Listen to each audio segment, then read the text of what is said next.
நாடாளுமன்ற தேர்தலில் பாமக வேட்பாளர் பட்டியல் வெளியிடப்பட்டிருக்கின்றது.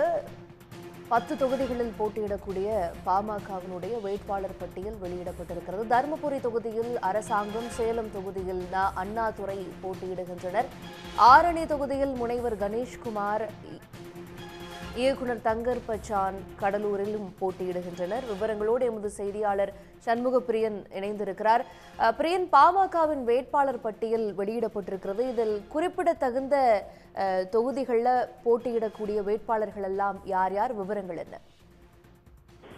இந்த மக்களவை தேர்தலை பொறுத்தவரையில் பாரதிய ஜனதா கட்சியின் கூட்டணியில் பாமக இணைந்து போட்டியிடுகின்றது. இந்த கூட்டணியில் பாட்டாளி மக்கள் கட்சிக்கு மொத்தம் 10 தொகுதிகள் ஒதுக்கப்பட்டிருந்தன. இந்த சூழலில் தான் பாமகவுடைய வேட்பாளர் பட்டியல் தற்போது வெளியாகி இருக்கிறது. பாமகவிற்கு ஒதுக்கப்பட்டிருக்கக்கூடிய 10 மக்களவை தொகுதிகளில் தற்போது 9 தொகுதிகளுக்கான வேட்பாளர்கள் அடங்கிய பட்டியலை அக்கட்சியின் தலைவர் அன்புமணி ராமதாஸ் தற்போது வெளியிட்டிருக்கிறார். காஞ்சிபுரம் தொகுதிக்கு மட்டும் பின்னர் அறிவிக்கப்படும் என தெரிவிக்கப்பட்டிருக்கிறது.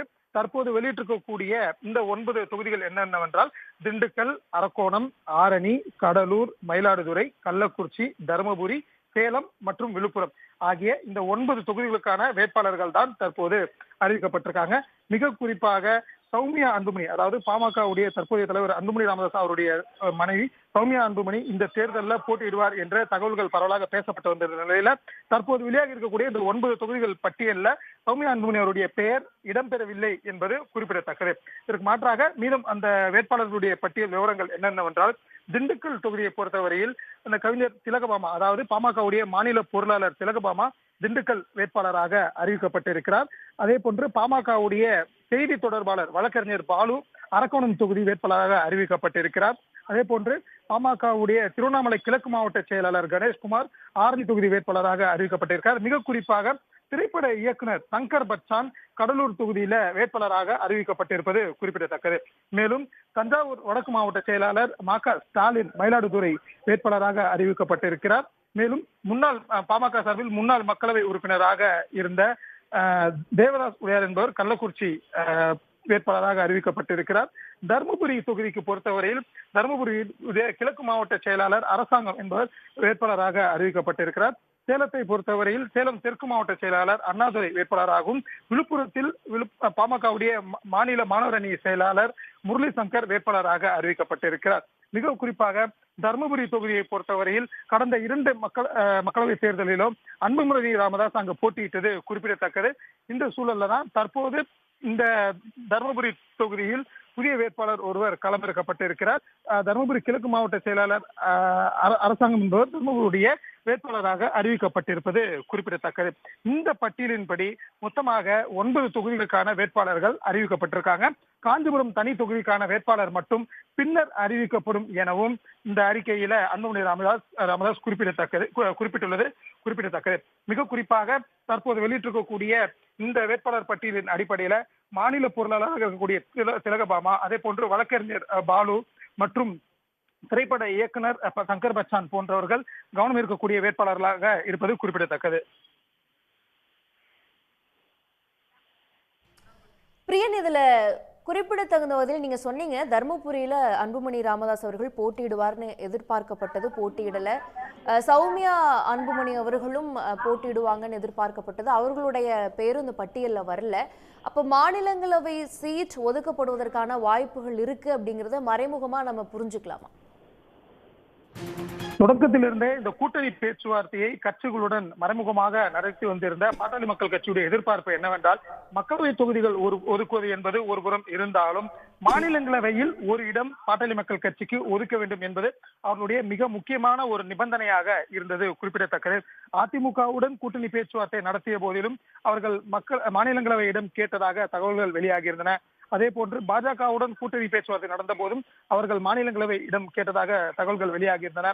பின்னர் பாஜகவுடன் தன்னுடைய கூட்டணியை உறுதி செய்து கொண்டு அந்த கூட்டணியில் 10 தொகுதிகளை பாமக பெற்று கொண்ட போதிலும் மாநிலங்களவை இடம் குறித்து அந்த உடன்பாட்டில் எந்த ஒரு விவரமும் தெரிவிக்கப்படவில்லை.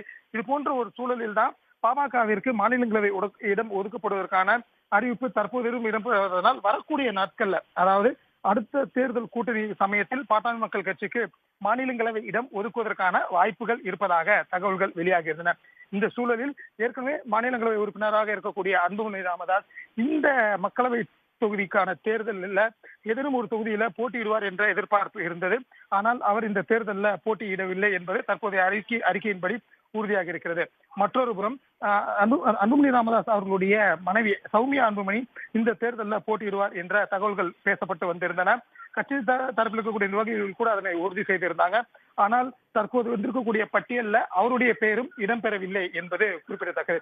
மீதம் இப்போது வெளியாக இருக்கக்கூடிய வேட்பாளர் பட்டியலில் இன்னும் காஞ்சிபுரம் தனி தொகுதிக்கு மட்டும்தான் வேட்பாளர் என்பது அறிவிக்கப்படாமல் இருக்கிறது.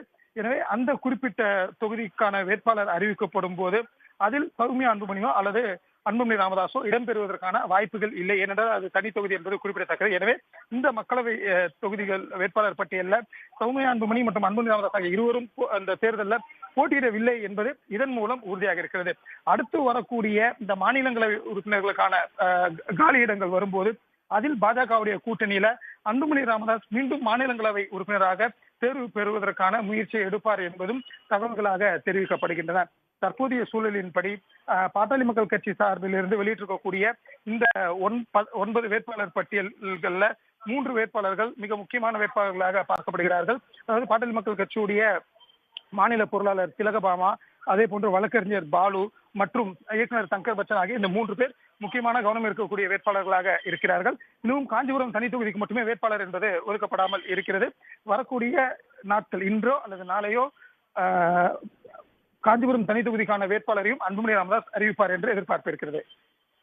பிரியன், இப்ப நீங்க குறிப்பிட்டு சொன்ன மாதிரி 3 வேட்பாளர்கள் கவனம் இருக்கக்கூடிய வேட்பாளர்களாக இருக்கிறாங்க. அரக்கோணம் தொகுதியில வழக்கறிஞர் பாலு போட்டியிடுகிறார். அதே போல இயக்குனர் தங்கர் பஜான் கடலூர் தொகுதியிலும், திலகபாமா திண்டுக்கல் தொகுதியிலும் போட்டியிடுறாங்க. இப்போ அரக்கோணம் தொகுதினா பாலு அவர்களுக்கு நெக் டு நெக் கொடுக்கக்கூடிய அளவுக்கு ஜெகத் ரட்சகன் ஒரு மிகப்பெரிய வேட்பாளரா பார்க்கப்படுவார் திமுக கூட்டணியில. அது போல முன்பு ஒரே மாதிரியாக தேர்தல் களத்துல வாக்காளர்கள் இதை சந்திச்சாங்க அதிமுக கூட்டணியில இருந்து பாமக. அப்படி எந்தெந்த தொகுதிகளில் அதிமுக கூட்டணியின் வேட்பாளரோ திமுக கூட்டணியின் வேட்பாளரோ இவர்களுக்கு சவால் மிகுந்ததாக இருப்பாங்க அப்படிங்கிற கணிக்கலாம் நம்ம. ஏற்கனவே தமிழ்நாட்டில் வெளியிட்டிருக்கக்கூடிய இந்த வேட்பாளர்கள் பட்டியல்கள் என்பது திமுக முழுமையாக வெளியிடப்பட்டிருக்கிறது. அதே போன்று அதிமுகவும் முழுமையாக தன்னுடைய வேட்பாளர் பட்டியல்களை அறிவித்திருக்காங்க. இந்த சூழல்ல திமுக மற்றும் அதிமுக இடையே 18 தொகுதிகளில் நேரடி போட்டி என்பது இருப்பது குறிப்பிடத்தக்கது. அதே போன்றுதான் தற்போது இப்ப பாட்டாளி மக்கள் கட்சியுடைய வேட்பாளர்களுடைய பட்டியலும் வெளியாகி இருக்கிறது.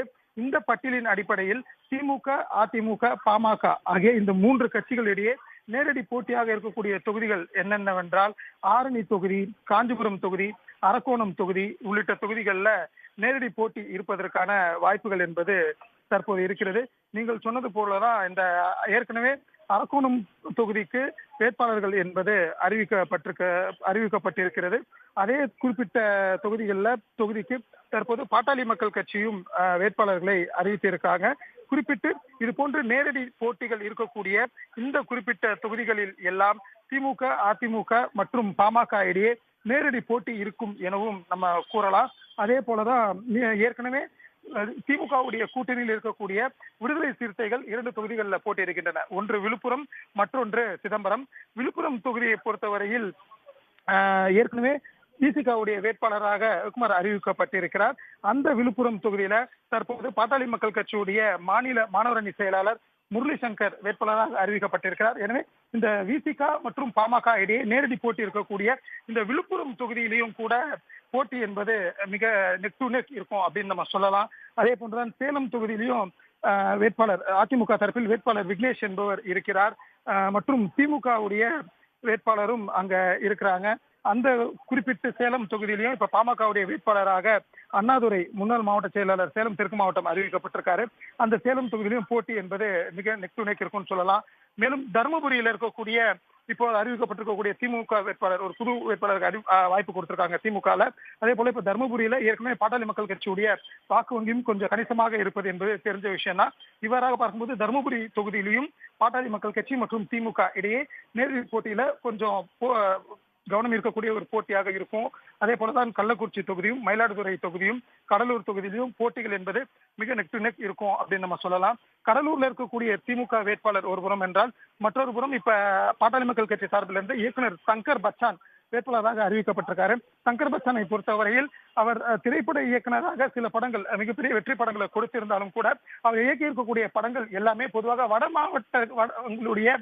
மாவட்டங்களுடைய வாழ்வியல் மற்றும் வாழ்வியல் முறை சார்ந்த இயல்பான படங்களாக அவர் எடுத்திருந்தார் என்பது குறிப்பிடத்தக்கது. இதனால் கூட அவருக்கு அந்த வட மாவட்டங்கள்ல அவருடைய அறிமுகம் என்பது மக்களுக்கு பெருத்த அளவில் இருக்கக்கூடிய காரணத்தினால சமுதாய வாக்குகளும் அவருக்கு இருக்கும் என்ற அடிப்படையில சங்கர் பச்சானுக்கு வாய்ப்பு என்பது கொடுக்கப்பட்டிருக்கிறது. எனவே குறிப்பிட்டு இந்த கடலூர் தொகுதியில திமுக மற்றும் பாமக இடையே இருக்கக்கூடிய அந்த போட்டி என்பது கவனம் இருக்கக்கூடிய ஒரு போட்டியாக இருக்கும். மேலும் திண்டுக்கல் பொறுத்தவரையில் அதிமுகவில் கூட்டணி கட்சியாக எஸ்டிபிஐக்கு கொடுக்கப்பட்டிருக்கிறது. மற்றும் இந்த பக்கம் பாட்டாளி மக்கள் கட்சியில திலகபாமா மாநில பொருளாளர் திலகபாமா வேட்பாளராக அறிவிக்கப்பட்டிருக்காரு. எனவே எஸ்டிபிஐ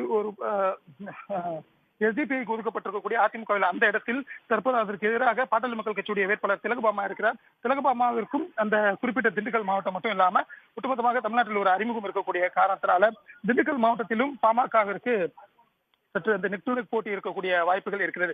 இவ்வாறாக இப்போது வெளியிட்டிருக்கக்கூடிய இந்த பட்டியலின் அடிப்படையில திமுக, அதிமுக மற்றும் பாமக இடையே நேரடியாக போட்டியிடக்கூடிய தொகுதிகள், அதே போன்று விசிக மற்றும் பாமக நேரடியாக போட்டியிடக்கூடிய தொகுதிகள்ல மிகவும் கவனம் இருக்கக்கூடிய, அதாவது முக்கியத்துவம் வாய்ந்த ஒரு போட்டியாக இருக்கும் என கூறலாம். பிரியன், இப்போ தருமபுரியை பொறுத்த வரைக்கும் பாமகவினுடைய முக்கியமான தொகுதி, அங்க அரசாங்கம் வேட்பாளராக களமிறக்கப்படுகிறார். அவர் பற்றிய பின்புலம் என்ன? அவர் மீது எதிர்பார்ப்பும் இப்ப அதிகமாக இருக்கக்கூடிய சூழல் இருக்கு. தகவல்கள் நீங்க சொன்னது போலதான் தருமபுரி தொகுதியை பொறுத்தவரையில ஒரு பக்கம் திமுகவும் வேட்பாளர்களை நேரடியாக அறிவித்திருக்கிறது. அதிமுக வேட்பாளரும் அங்க அறிவிக்கப்பட்டிருக்காங்க. அதே போல தற்போது பாட்டாளி மக்கள் கட்சியும் அங்க வேட்பாளராக அரசாங்கம் என்பவரை அறிவித்திருக்காங்க. குறிப்பாக தருமபுரி மாவட்டத்தை பொறுத்தவரையில் ஏற்கனவே பாட்டாளி மக்கள் கட்சி சார்பில் ஒரு முறை அங்க வெற்றி பெற்றிருக்காங்க. அன்புமணி ராமதாஸ் வெற்றி பெற்ற ஒரு தொகுதி. அதன் பின்னர் போன மக்களவை தேர்தலில் திமுக அங்க வெற்றி பெற்ற ஒரு தொகுதியாக இருந்து வந்திருந்தது. இந்த சூழல்ல ஏற்கனவே இருந்த 2 எம்பிக்கள், ஒருவரும் அன்புமணி ராமதாசும் இப்ப அந்த தொகுதியில் போட்டியிட்டு வெற்றி பெற்றவர், தற்போது அங்க போட்டியிடவில்லை.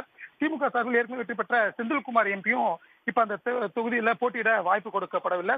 அதற்கு மாற்றாக 2 புதுமுகங்களுக்கு திமுக மற்றும் அதிமுக 2 தொகுதியிலும் 2 பேருமே வாய்ப்புகளை கொடுத்திருக்கக்கூடிய சூழல்ல தான் தற்போது பாட்டாளி மக்கள் கட்சி சார்பில் வெளியிட்டிருக்கக்கூடிய வேட்பாளர் பட்டியலையும் இங்க தருமபுரி தொகுதிக்கு அந்த கிழக்கு மாவட்ட செயலாளர் அரசாங்கம் என்பவருக்கு வாய்ப்பு என்பது கொடுக்கப்பட்டிருக்கிறது.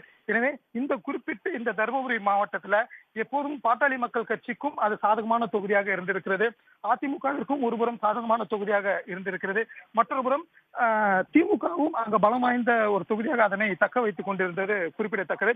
எனவே குறிப்பிட்ட இந்த தருமபுரி மாவட்டத்துல நடக்கக்கூடிய இந்த மும்முனை போட்டி என்பது எந்த கட்சிக்கு ஒரு சாதகமான வாய்ப்பை இந்த 24 மக்களவை தேர்தலில் கொடுக்க இருக்க போகிறது என்பதை நம்ம பொறுத்திருந்து தான் பார்க்கணும். இருந்த போதிலும் அங்க திமுக, அதிமுக மற்றும் பாமக இடையே மும்முனை போட்டி இருக்கக்கூடிய காரணத்தினால இந்த குறிப்பிட்ட தொகுதியில மட்டும் தேர்தல் என்பது சற்று மும்முரமாகவே இருக்கும், சுவாரஸ்யமான முடிவுகளை கொடுக்கும் என எதிர்பார்க்கலாம். உடனுக்குடன் செய்திகளை தெரிந்து கொள்ள சன் நியூஸ் பெல் ஐகானை கிளிக் பண்ணுங்க.